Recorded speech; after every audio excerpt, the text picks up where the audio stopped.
et à tous, bienvenue sur Insomnie hors de mon lit. Il fait super beau chez moi aujourd'hui et en me baladant tout à l'heure, en marchant comme je le fais à peu près tous les jours, tous les matins, tous les après-midi, pour ne pas rester assise toute la journée à mon bureau, j'ai eu envie de vous parler d'un sujet très particulier qui me tient vraiment à cœur. Que je vais développer, je pense, assez rapidement finalement aujourd'hui. C'est pas quelque chose de très long, mais c'est quelque chose qui me semble essentiel pour se sentir serein, pour se sentir apaisé et pour que le sommeil soit beaucoup plus facile. C'est quelque chose qui a mis du temps pour moi à vraiment être compris. Quand je dis du temps, c'est pas là sur les dernières années, mais c'est tout au long de ma vie, en fait, je me suis vraiment rendu compte qu'il y avait un élément très important dont on ne parle jamais et qui est essentiel dans le bien-être. Et quand je me suis ensuite intéressée à mon sommeil, bien sûr que j'ai regardé aussi cet élément-là avec une autre grille de lecture et puis dans un autre contexte que ce que j'avais déjà observé par le passé. Et je me suis rendu compte à quel point c'était important. Alors, je vais pas faire plus de teasing. Cet élément, c'est le fait de se sentir aligné. J'ai bien conscience que ça veut tout dire et rien dire. Je vais détailler ça justement dans cet épisode. Se sentir aligné, c'est le fait de se sentir droit dans ses baskets, de sentir qu'il y a une cohérence entre ce que l'on fait et ce que l'on pense, ce que l'on se dit et ce que l'on dit aux autres, au monde, ce que l'on pense, ce que l'on dit et ce que l'on fait. Là, du coup, on est sur 3 éléments. Ce que l'on pense, ce que l'on veut, ce dont on a besoin, c'est encore un autre élément, le fait de vraiment être relié à ses besoins. Et puis, je peux aussi en rajouter un 4e, c'est comment on exprime ses besoins. Finalement, le fait de se sentir aligné, ça reprend tout ça, ça reprend tous ces éléments. En gros, qu'est-ce qui se passe entre ce que j'ai dans ma tête, comment je me le dis à moi-même, quels sont mes vrais besoins, qu'est-ce que j'exprime aux gens, comment je le formule, et puis comment ces besoins aussi sont entendus et ce que je peux faire par rapport à ça. Là, si je le dis sous plein de façons différentes, c'est parce que ça peut être une notion un petit peu vague pour certaines personnes, comme ça l'a été pour moi pendant longtemps, pendant des années dans ma vingtaine, je me prenais des migraines parfois monstrueuses et je comprenais pas pourquoi. Alors, j'avais très souvent des migraines, donc forcément, ces migraines un petit peu plus fortes, elles étaient un petit peu noyées dans le lot. Des migraines qui venaient en grande partie de mon alimentation, de mon absence de respiration et de tout ce qui se passait au niveau de mon ventre, de ce que je mangeais, de mes hypersensibilités alimentaires, etc. Mais dans le lot, il y avait aussi des migraines que je m'auto-déclenchais quand justement j'étais pas du tout alignée avec moi-même. Je pensais des choses, je disais autre chose. Alors, c'est pas forcément le fait de mentir, on va revenir un petit peu plus tard sur le mensonge. C'est pas forcément le fait de mentir, mais c'est le fait de ne pas dire, de ne pas s'exprimer, de ne pas donner son opinion, de ne pas oser dire non, de ne pas oser dire oui, de ne pas oser exprimer son besoin ou de l'exprimer différemment, ou de confondre ses vrais besoins et de prendre les besoins des autres comme les nôtres. Et ce qui fait que tout ce qu'on va faire dans notre vie ne va pas nous correspondre. Tout ce qu'on va dire, tout ce qu'on va communiquer ne va pas nous correspondre. Pourquoi c'est un gros problème vis-à-vis du sommeil ? Pour plusieurs raisons. La première, c'est que c'est très stressant. En fait, pour nous, c'est très stressant d'être sans cesse en décalage, de ne pas pouvoir être soi-même. Donc forcément, tout ce qui va générer une réaction de stress, tout ce qui est fortement inconfortable va venir nous mettre dans une sorte d'hypervigilance et va venir entraver cet apaisement et ce calme dont on a besoin pour s'endormir ou pour se rendormir la nuit. Alors bien sûr que si ça arrive une fois, ça n'a pas beaucoup d'importance. Puis si c'est une petite fois, encore moins. Mais quand ça arrive toujours et quand ce sont des choses très importantes, eh bien là, ça commence vraiment à poser problème. Ça va poser aussi un autre problème qui est celui de la recherche de solutions. Recherche de solutions, notre cerveau, vous vous souvenez, je vous l'ai souvent dit sur le podcast, il est vraiment conçu pour penser. Le fait de vouloir que son cerveau s'arrête de penser, c'est complètement utopique. Si notre cerveau il s'arrête de penser, c'est que on a passé l'arme à gauche, on n'est plus là. Donc à partir du moment où on a conscience de ça, on se dit bon, ok, mon cerveau il est fait pour penser, mais pour penser quoi? C'est quoi vraiment sa raison d'être? On pourrait, d'une certaine façon, résumer ça à deux choses. Alors c'est probablement un peu un raccourci, mais en tout cas ça illustre bien ce qui se passe d'un point de vue calme et sommeil, d'un point de vue apaisement. C'est que notre cerveau, il va surtout nous permettre de nous souvenir, pour ne pas reproduire les mêmes erreurs. Il faut vraiment se replacer dans un contexte de nature. Hein. Si je me rappelle par où je suis passée, si je me rappelle ce que j'ai mangé qui ne m'a pas rendu malade, si je me rappelle ce que les autres ont mangé qui les ont rendus malades, ou peut-être même plus grave, si je me souviens des visages, si je me souviens de comment fabriquer tel ou tel outil, etc., eh bien ça c'est important, même essentiel pour la survie. Et puis l'autre aspect, c'est le fait de trouver des solutions. À partir du moment où on a un cerveau qui arrive à cogiter dans tous les sens, à prendre le problème dans tous les sens, toutes les situations qu'on va rencontrer et à trouver des solutions et toujours les meilleures solutions, eh bien ça aussi c'est plus propice à la survie et au développement de l'espèce.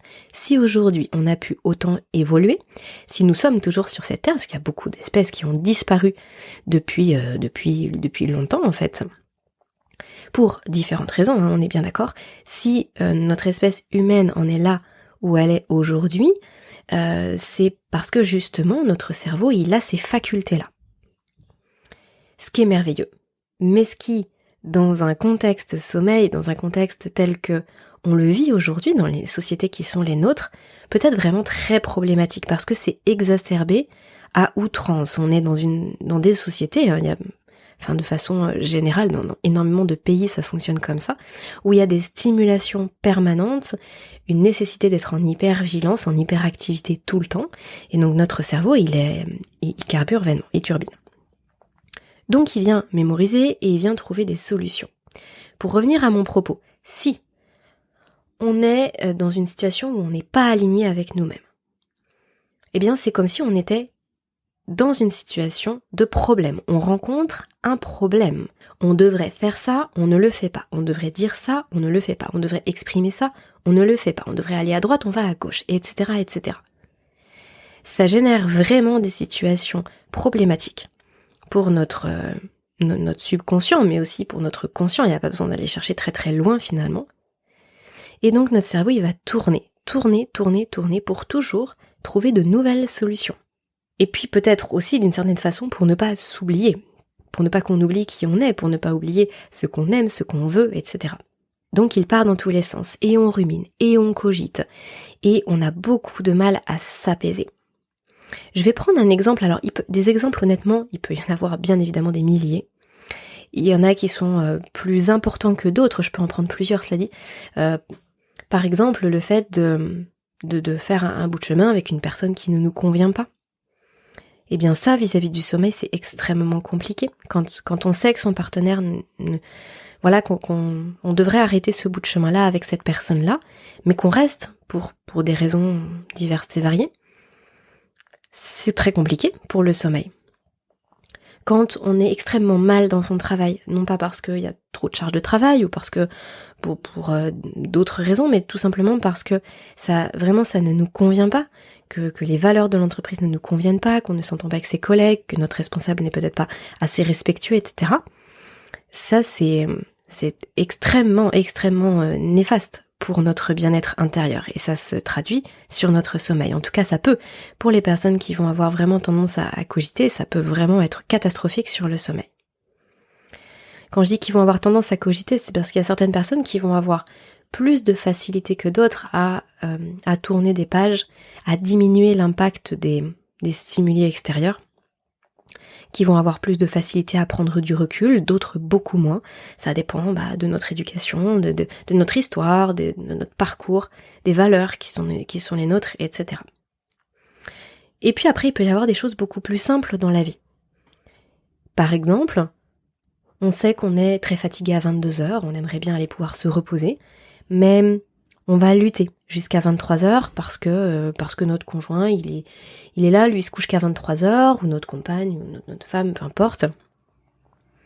Et puis on se dit, ouais, mais quand même, on s'est pas vu de la journée, on va quand même passer un peu de temps ensemble, alors on se force.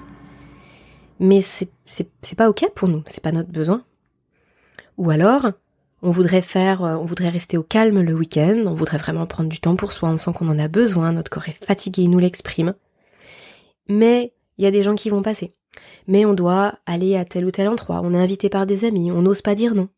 Autre possibilité, on veut partager un moment avec ses amis, les moments sociaux sont extrêmement importants, nous sommes des êtres sociaux, c'est vraiment essentiel de passer du bon temps avec ses proches. Mais par exemple, nos amis, ils se retrouvent à 21h pour aller dîner le soir et puis rentrer à 1h du matin. Et ça, c'est pas quelque chose qui, en ce moment, nous correspond. Mais on n'ose pas dire non. On n'ose pas s'affirmer, on n'ose pas dire non. En ce cas-là, exceptionnellement, on se retrouve à 19h parce que moi j'ai besoin de rentrer un petit peu plus tôt ce soir, ou en ce cas-là, faites votre soirée et puis on organisera autre chose ensemble à un autre moment, peut-être une balade en forêt un matin, on se retrouve tous ensemble et on fait un pique-nique à midi, et ça peut être la possibilité d'organiser d'autres choses qui correspondent à ce dont on a besoin en ce moment, qui correspondent peut-être plus à nos valeurs aussi, à nous maintenant. Et c'est pas parce que ça correspond à nous maintenant que ce sera ad vitam aeternam comme ça pourra toujours changer. Peut-être que dans 6 mois, 1 an, on n'aura pas les mêmes besoins et du coup on ne dira pas les mêmes choses. Je le répète souvent dans mes accompagnements et sur le podcast aussi également bien sûr, on n'est pas des robots. On n'est pas des robots. Si on veut que notre corps et que notre mental fonctionnent comme un robot, on se trompe d'objectif et du coup on sera forcément déçu. En acceptant cette absence de linéarité, en acceptant qu'il puisse y avoir plein de choses qui bougent et que nos besoins puissent être différents d'un mois sur l'autre, etc., on vient beaucoup plus s'écouter et justement beaucoup plus s'aligner. Après, ça peut être aussi le fait de mentir. C'est très compliqué le fait de mentir. C'est comme si on avait plusieurs personnalités et qu'il fallait sans cesse se rappeler de ce qu'on a dit à telle ou telle personne. Le mensonge qui peut parfois se justifier, le mensonge pour ne pas faire de mal, mensonge, des mensonges, des petits mensonges de parents à enfants selon certaines situations. Il y a plein de choses qui peuvent s'entendre. On appelle ça des petits mensonges, des mensonges par omission. Mais là, je parle vraiment des mensonges qui font que on s'invente des excuses, on s'invente une vie, on s'invente peut-être même des goûts, des passions, comme si on était plusieurs, comme s'il y avait plusieurs personnalités. Eh bien ça, c'est très problématique pour le cerveau. Déjà parce que lui, il ressent que c'est quelque chose de coûteux, ça lui demande beaucoup d'énergie de se projeter comme ça dans différentes personnalités, puis ça nécessite de beaucoup se rappeler de tout ce qu'on s'est dit, à qui et pourquoi et comment, ce qui bien sûr n'est pas propice à l'apaisement. Ça fait aussi qu'on se sent pas aligné. Cet alignement, ça renvoie aussi au fait de vraiment pouvoir s'affirmer, le fait de pouvoir se respecter. Soit c'est le point de départ, soit c'est l'élément qui en découle. Finalement, ça dépend par où on ouvre la porte, ça dépend d'où on en est dans son propre chemin. Parfois, on se respecte pas assez. Quand on dit j'ai pas assez de charisme ou j'arrive pas à m'affirmer, et du coup, il en résulte qu'on ne s'aligne jamais. On n'est jamais vraiment bien avec soi-même. Et puis parfois, c'est quand on décide justement de s'aligner. Quand on prend cette porte d'entrée-là, eh bien, on va se trouver devant des choix à faire. Et ça va permettre d'assumer certaines choses et par ricochet de se sentir plus respecté. D'oser s'affirmer va induire plus de respect de par nos proches, de par les autres, de par nos collègues, de par les autres personnes qui nous entourent et la société. Et puis du coup, de fil en aiguille, ça va aussi développer notre charisme, ça va développer notre confiance en nous. Ou alors, encore une fois, on peut partir de la confiance en soi, travailler sur ça et ça va nous permettre de nous sentir beaucoup plus alignés. Je saurais pas dire, en ce qui me concerne, par quoi j'ai commencé. Je crois que c'est comme un cercle vertueux, puis finalement juste on met un pied dedans et puis tout s'enchaîne et l'un alimente l'autre, chaque élément alimente les suivants, etc. En tout cas, le fait d'être aligné fait que quand je me couche le soir, je suis vraiment moi-même. Je me sens vraiment à l'endroit où je dois être. Et dire oui, dire non, c'est vraiment bénin dans la vie de tous les jours. Mais parfois, ça peut, au cumul, faire beaucoup. Est-ce que tu veux manger plus ci ou plus ça? Est-ce que tu veux faire ça? Est-ce que tu veux regarder tel film? Est-ce que tu veux plutôt lire un livre? Est-ce que je m'autorise à faire ce que j'ai envie de faire? Est-ce que je m'autorise à dire non, ça ne me plaît pas? Est-ce que je m'autorise à ouvrir la communication sur quelque chose qui ne me va pas? Est-ce que je m'autorise à faire ci, à faire ça? Enfin bon, en fait, des exemples, il pourrait y en avoir plein. Mais alors attention, ce que je dis là, ça ne signifie pas qu'on doit sans cesse faire passer ses propres besoins devant ceux des autres. C'est vraiment un écueil dans lequel il ne faut pas tomber. Alors je vais m'expliquer.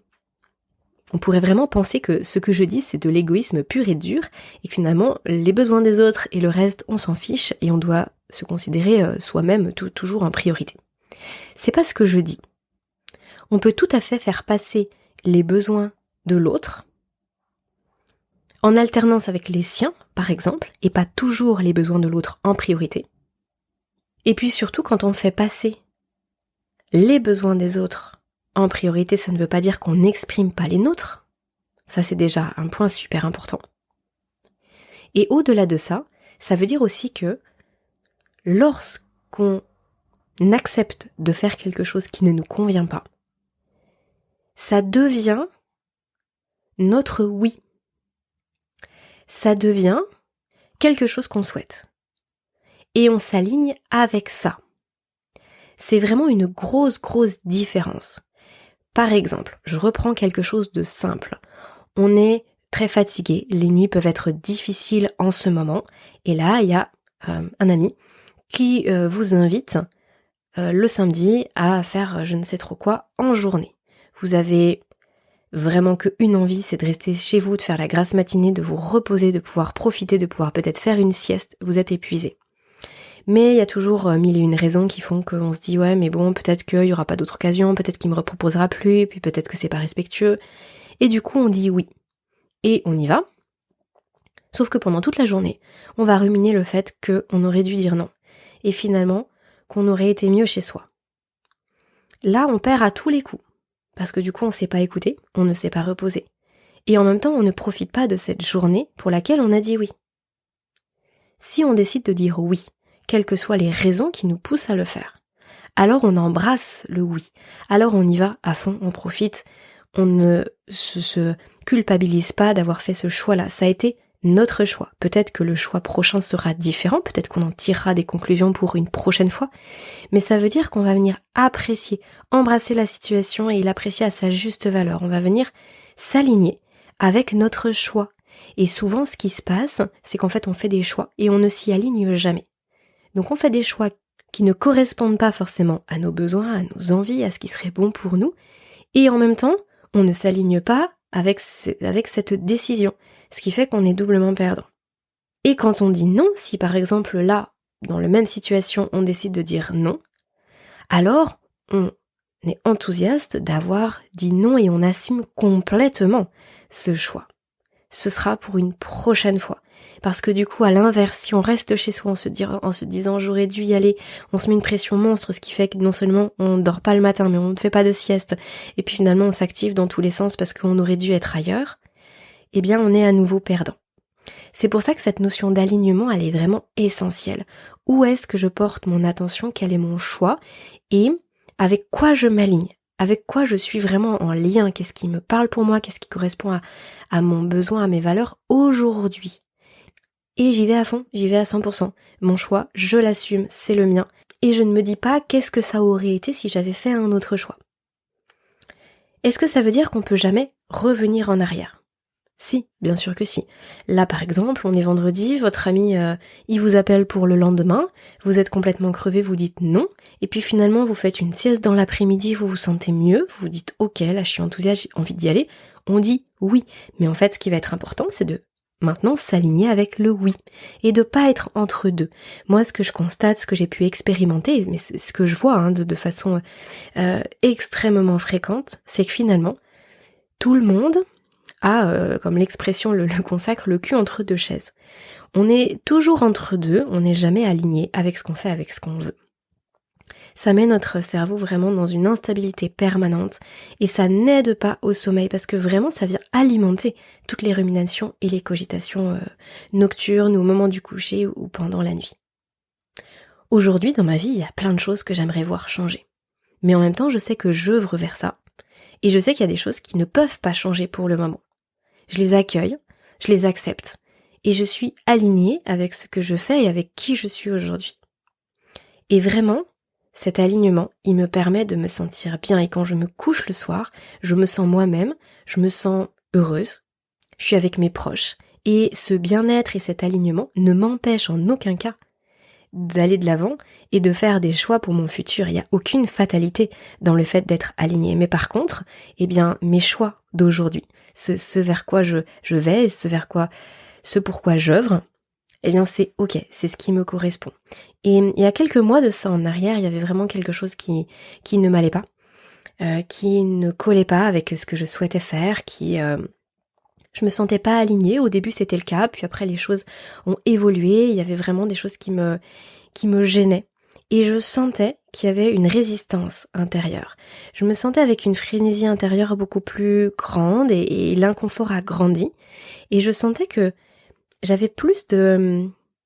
Par exemple, si je me levais la nuit pour les enfants ou pour aller aux toilettes pour X ou Y raison ponctuelle, je sentais que ces pensées, elles me tracassaient. Je sentais vraiment qu'il y avait quelque chose qui n'était pas ok pour moi. J'ai pris cette décision-là, une décision qui était importante. Et du coup, du jour au lendemain, cet inconfort que je trimballais tous les jours là, il est parti. C'est l'exemple le plus récent qui me concerne, mais je suis sûre que vous en avez dans votre vie. Dans ma vie, j'en ai des dizaines et des centaines d'exemples comme ça que je pourrais citer.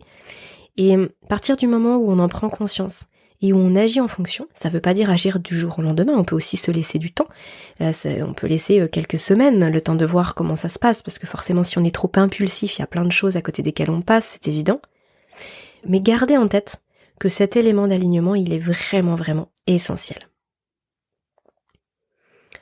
Je vais clôturer là ce podcast sur cette thématique de l'alignement et du sommeil et de se sentir serein et de travailler sur la confiance en soi, sur le fait de se faire respecter, de se sentir à sa place. C'est vraiment quelque chose d'essentiel. Je vais terminer ce podcast en vous disant que, comme tous les étés, je vais faire une petite pause sur le mois d'août. Il n'y aura pas de podcast et je reprendrai à la rentrée de septembre. Je ne vous cache pas que là, sur ce mois de juillet, j'ai travaillé sur un projet qui me tient à cœur depuis très très longtemps, qui va voir le jour en septembre. Et je me réjouis, j'ai presque du mal à contenir mon enthousiasme et ma joie, me réjouis à l'idée de vous en parler à la rentrée. Donc là, on fait un break. Moi je vous retrouve en septembre, j'espère que vous allez pouvoir passer les meilleures vacances possibles, que là où vous irez en vacances il fera beau, que vous pourrez profiter du soleil, que vous pourrez profiter aussi d'un maximum de repos. Si c'est dans un hamac sous les cocotiers, c'est encore mieux et c'est vraiment ce que je vous souhaite. Et puis on se retrouve en septembre pour cette surprise d'une certaine façon que je vous réserve, qui est un grand projet depuis que j'ai démarré le podcast, bien évidemment autour du sommeil et bien évidemment qui vous concerne et pour vous. Alors par contre, avant de clôturer, je voulais quand même vous rappeler 2-3 choses parce que je me dis bon là le mois d'août, ça peut peut-être être l'occasion pour vous de revenir justement sur certains épisodes que vous n'avez peut-être pas vus, qui ont été publiés il y a un certain temps, et j'avais envie de reprendre les marques qui proposent des services ou des accessoires que j'ai pu interviewer sur le podcast, sur les derniers mois, voire la dernière année, et qui peuvent vous aider à vraiment avoir soit des béquilles dans le quotidien, soit de façon beaucoup plus importante, beaucoup plus significative, à venir impacter positivement votre sommeil et vous aider à sortir des troubles du sommeil. Alors je vais pas forcément les prendre dans l'ordre, mais je pense par exemple aux hypersensibilités alimentaires, un podcast que j'ai sorti là avec ImuPro, tout début d'année en janvier. Je remettrai les différents liens dans la description du podcast. Justement sur les fameux tests d'hypersensibilité alimentaire, quel lien avec le sommeil, pourquoi et comment ça peut vous aider. Il y a un code de réduction qui est toujours d'actualité et qui est vraiment significatif, qui est de 17%, ce qui est assez énorme. Alors après, les tests, bien sûr, représentent aussi un budget, mais c'est quelque chose qu'on fait une seule fois et qui peut tellement changer la vie, mais je vous en ai parlé dans plein de podcasts, donc je vais pas revenir ici, mais en tout cas, je trouve que c'est tellement intéressant de faire ce test-là que bon, bah voilà, selon le budget qu'on peut y allouer, je crois qu'il faut pas trop se poser la question, et puis c'est très intéressant de venir regarder ce qui se passe pour nous à un moment donné pour ensuite faire des choix éclairés. Ensuite, je pense à la petite lampe rouge, de lumière rouge de la société Elite Sleep. Là du coup c'est plus pour améliorer la qualité du sommeil, c'est quelque chose qu'on vient utiliser au moment du coucher, qui vient s'éteindre tout seul, qui vient permettre de produire un peu plus de mélatonine, qui si on est amené ponctuellement à travailler sur écran, vient un petit peu compenser les effets délétères de la lumière bleue. Donc là vous avez le code IHDML10. Je pense aussi à Sébastien Perrol du site Inaltera, où c'est pareil, le code est le même, c'est IHDML10, ah oui je l'ai pas dit, c'est en majuscule, IHDML10, donc tout en majuscule, où là vous avez une réduction aussi pour chaque première commande, donc une fois par client. Si vous voulez vous procurer par exemple une natte de lit pour justement à nouveau avoir un sommeil plus récupérateur, vraiment mieux se reposer, que le corps puisse mieux se régénérer, puisque ces nattes de lit permettent d'être connectées à la terre, d'être en mise à la terre pendant 8 heures sur 24 heures, ce qui est quand même énorme. Alors après il y a bien d'autres choses que les nattes de lit, mais je vous laisserai aller voir le site. Je pense aussi à la société Eau de Vie, société Eau de Vie qui propose de l'eau de mer filtrée. Donc là ce sont des cures reminéralisantes. J'avais interviewé Loïc Le Chevalier. On avait parlé de l'eau justement, du procédé René Quinton, on avait parlé de naturopathie, du terrain, enfin c'était vraiment un podcast très très riche également. Et là le code promo c'est sommeil 5, sommeil en minuscule, sommeil 5 tout attaché, sommeil en minuscule. Ce qui est franchement chouette pour une société comme Eau de Vie, ça s'écrit O-D-E-V-I-E. Voilà, une société qui, à partir du moment où on a des produits physiques comme ça qui nécessitent en plus d'être vraiment protégés, avec des bouteilles en verre où il y a vraiment beaucoup de frais de transport, le fait de pouvoir faire un code promo, c'est franchement quelque chose de très intéressant. Et je remercie toutes les personnes là que je viens de citer d'avoir accepté de mettre ça à votre disposition pour toute la communauté du podcast, ce qui peut vraiment vous aider à tester, à explorer des nouvelles pistes, à découvrir, c'est vraiment quelque chose de précieux, en tout cas je trouve.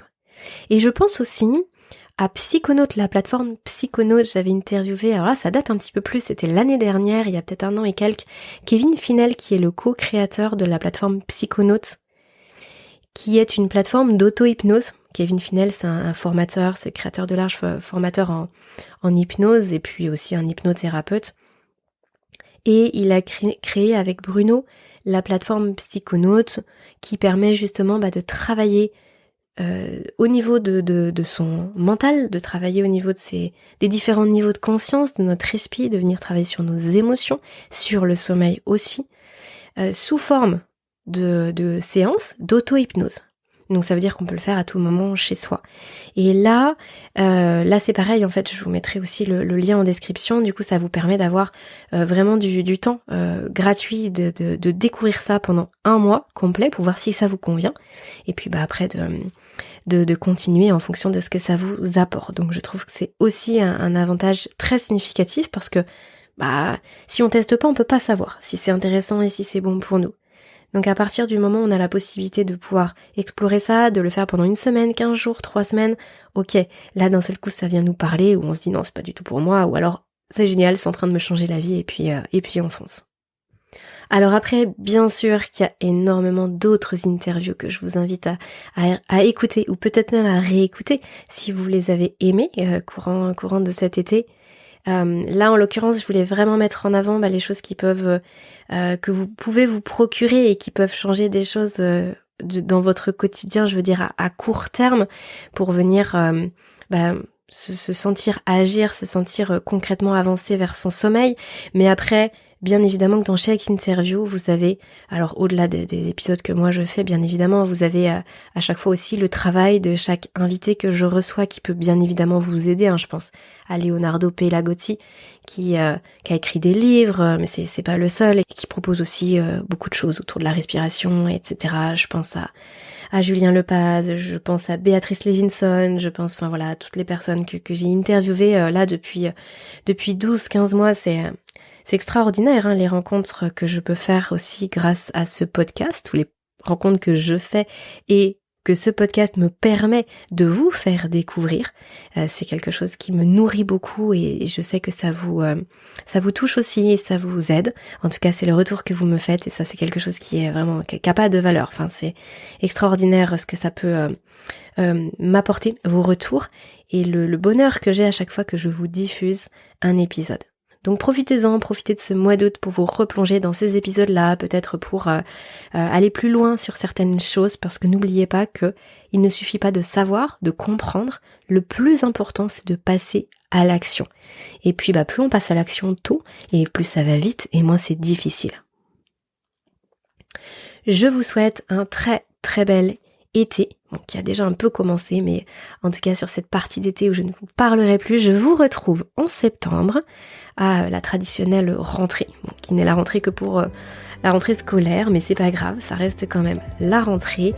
Et pour moi, ce sera une rentrée tout à fait particulière et je me réjouis de ce futur premier épisode de la rentrée que je vais vous diffuser. Alors, bonnes vacances, bonne écoute de podcast et surtout, prenez bien soin de vous.